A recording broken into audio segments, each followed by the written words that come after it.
Thank you, Mr. Chairman. Do I need to adjust the microphone? Is the microphone on? I believe it is now. Is that correct? Yes, perfect.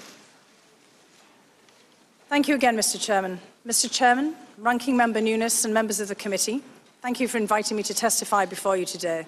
I have a short opening statement. I appreciate the importance of Congress's impeachment inquiry, and I am appearing today as a fact witness, as I did during my deposition on October 14th, in order to answer your questions about what I saw, what I did, what I knew, and what I know with regard to the subjects of your inquiry. I believe that those who have information that the Congress deems relevant have a legal and a moral obligation to provide it. I take great pride in the fact that I'm a non-partisan foreign policy expert who has served under 3 Republican and Democratic presidents. I have no interest in advancing the outcome of your inquiry in any particular direction except toward the truth. I will not provide a long narrative statement because I believe that the interest of Congress and the American people is best served by allowing you to ask me your questions. And I'm happy to expand upon my October 14th deposition testimony in response to your questions today. But before I do so, I'd like to communicate 2 things. First, I'd like to share a little bit about who I am. I'm an American by choice, having become a citizen in 2002. I was born in the northeast of England, in the same region that George Washington's ancestors came from.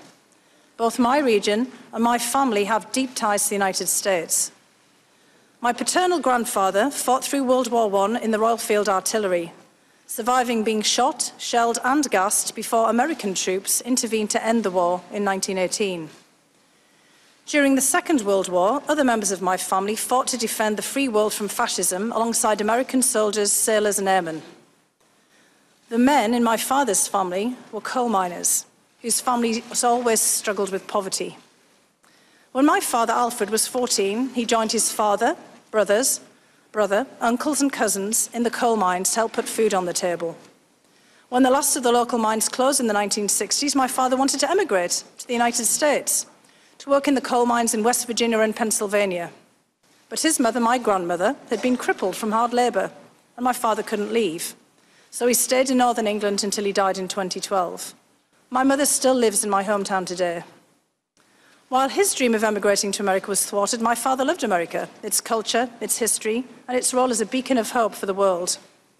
He always wanted someone in the family to make it to the United States. I began my university studies in 1984, and I just learned that I went to the same university as my colleague here, Mr. Holmes, in St Andrews in Scotland. I just thought I would add that. And in 1987, I won a place on an academic exchange to the Soviet Union. I was there for the signing of the Intermediate Nuclear Forces, or INF Treaty, and when President Ronald Reagan met Soviet leader Mikhail Gorbachev in Moscow. This was a turning point for me. An American professor who I met there told me about graduate student scholarships to the United States, and the very next year, thanks to his advice, I arrived in America to start my advanced studies at Harvard. Years later, I can say with confidence that this country has offered me opportunities I never would have had in England. I grew up poor, with a very distinctive working-class accent. In England, in the 1980s and 1990s, this would have impeded my professional advancement. This background has never set me back in America. For the best part of 3 decades, I've built a career as a non-partisan, non-political national security professional, focusing on Europe and Eurasia, and especially the former Soviet Union. I've served our country under 3 presidents, in my most recent capacity under President Trump, as well as in my former position under my former position of National Intelligence Officer for Russia and Eurasia under Presidents George W. Bush and Barack Obama. In that role, I was the intelligence community's senior expert on Russia and the former Soviet republics, including Ukraine.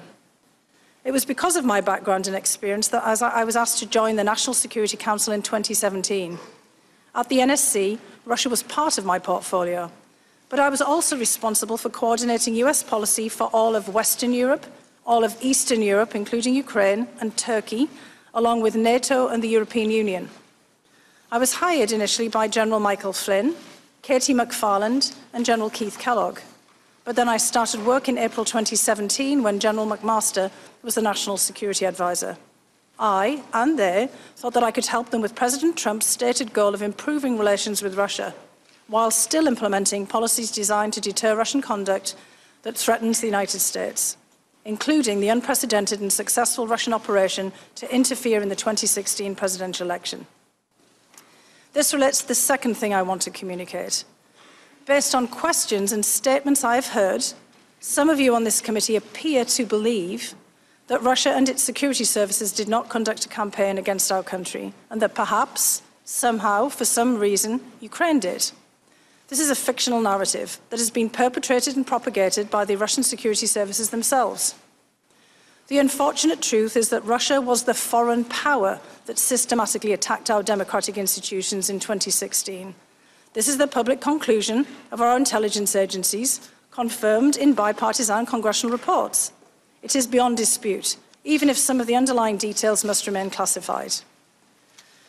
The impact of the successful 2016 Russian campaign remains evident today. Our nation is being torn apart. Truth is questioned. Our highly professional and expert career foreign service is being undermined.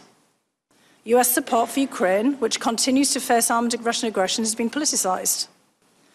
The Russian government's goal is to weaken our country, to diminish America's global role, and to neutralize a perceived US threat to Russian interests. President Putin and the Russian security services aim to counter US foreign policy objectives in Europe, including in Ukraine, where Moscow wishes to reassert political and economic dominance. I say this not as an alarmist, but as a realist. I do not think long-term conflict with Russia is either desirable or inevitable.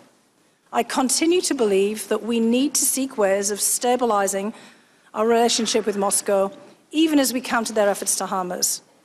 Right now, Russia's security services and their proxies have geared up to repeat their interference in the 2020 election. We are running out of time to stop them. In the course of this investigation, I would ask that you please not promote politically driven falsehoods that so clearly advance Russian interests. As Republicans and Democrats have agreed for decades, Ukraine is a valued partner of the United States, and it plays an important role in our national security. And as I told the committee last month, I refuse to be part of an effort to legitimize an alternate narrative that the Ukrainian government is a US adversary and that Ukraine, not Russia, attacked us in 2016. These fictions are harmful even if they are deployed for purely domestic political purposes. President Putin and the Russian security services operate like a super PAC. They deploy millions of dollars to weaponize our own political opposition research and false narratives. When we are consumed by partisan rancor, we cannot combat these external forces as they seek to divide us against each other, degrade our institutions, and destroy the faith of the American people in our democracy. I respect the work that this Congress does in carrying out its constitutional responsibilities, including this inquiry, and I'm here to help you to the best of my ability. If the President or anyone else impedes or subverts the national security of the United States in order to further domestic political or personal interests, that's more than worthy of your attention.